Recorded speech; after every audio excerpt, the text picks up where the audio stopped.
시청자 여러분 안녕하세요. 자유평화통일TV의 통일톡입니다. 오늘은 지난해 12.3 비상계엄 이후 2030 세대를 중심으로 일어나고 있는 우리 사회의 새로운 변화운동에 대하여 방송하겠습니다. 지금 우리 사회는 12.3 비상계엄으로부터 촉발된 사회적 동요가 새로운 변화운동으로 전환되는 형국입니다. 1970, 80년대의 민주화 운동으로 시작된 이른바 사회변혁운동과 대비해보면 작은 징후일지 모르지만 2030 세대로부터 일어나고 있는 우리 사회의 새로운 변화운동에 우리는 주목할 필요가 있습니다. 7, 80년대 민주화 운동기는 권위주의 권력과 관이 주도하는 국가개발 시대였습니다. 권위주의로 인한 민주화 후퇴와 경제의 급성장에 따른 빈부격차 심화로 노동자, 인권 문제 등이 동시에 분출되면서 저항 세력이 급성장되어 조직화되었죠. 이 시기 운동권의 역량 편성을 보면 주도 세력은 당시를 전후하여 북한과 직간접적으로 연결된 종북, 좌익 세력 및 범좌파 세력들과 이들에 의해 좌익 사상으로 의식화된 대학생과 청년들이었습니다. 여기에 노동계를 중심으로 한 사회, 각 분야의 의식화된 세력과 이에 의식적, 무의식적으로 동조하는 세력을 보조 역량으로 하였습니다. 변혁 운동에서 주된 타도 대상은 그들이 친미 파쇼 독재라고 주장하는 권위주의, 정권과 매판 세력으로 날조한 재벌과 자본가였습니다.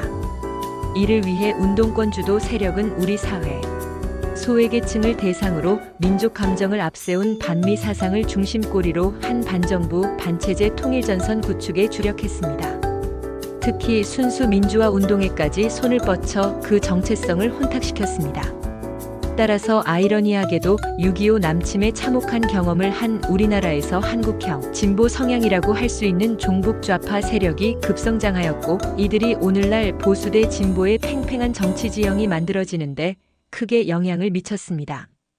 북한의 집요한 공작과 주사파들에 의해 북한의 대남혁명론인 민족해방인민민주주의 혁명론이 우리 사회에 깊숙이 침습한 영향이 컸을 것입니다.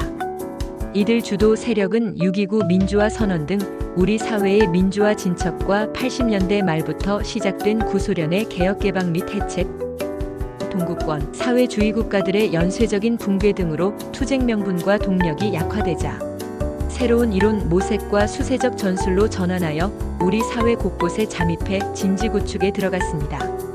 이후 진보 세력의 집권과 함께 국회, 사법부, 관료계 등 제도권 진출뿐 아니라 노동계, 문화예술계, 언론계, 학계와 교육계, 종교계, 시민단체 등 사회 전반에 구축된 진지를 연결한 거대 카르텔로 그 모습을 드러냈고, 오늘날 우리 사회 두 축의 지배 구조에서 우위를 점하고 있습니다. 이런 변화된 정치 지형 하에서 이번 12.3 비상계엄 이후 대혼란에 빠진 우리 사회의 종전의 상식으로는 이해하기 어려운 혁신적 바람이 2030 세대에서 일어나고 있습니다. 계엄 직후에는 연령층과 무관하게 대부분 국민이 온통 탄핵 및 내란몰이에 나섰었죠.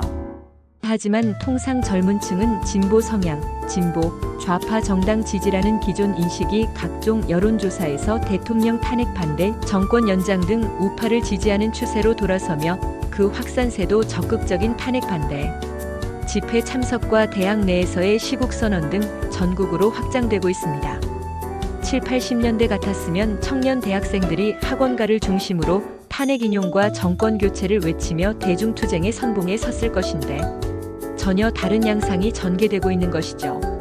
이런 현상에 당황해서인지 야당의 한 인사는 이 새로운 변화, 현상에 대해 스스로 말라비틀어지게 만들고 고립시켜야 한다. 2030 세대는 생각은 안 하고 계산만 있다고 했습니다. 2030 세대는 고민과 생각은 하지 않고 자신들의 이익만 챙기는 이기주의자로 비난한 것이죠.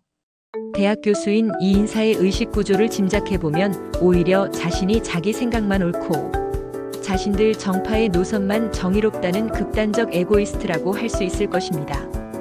그에게서 배웠고 또 배울 대학생들의 의식 구조가 어떻게 형성, 고착화될 것인지 참으로 걱정됩니다.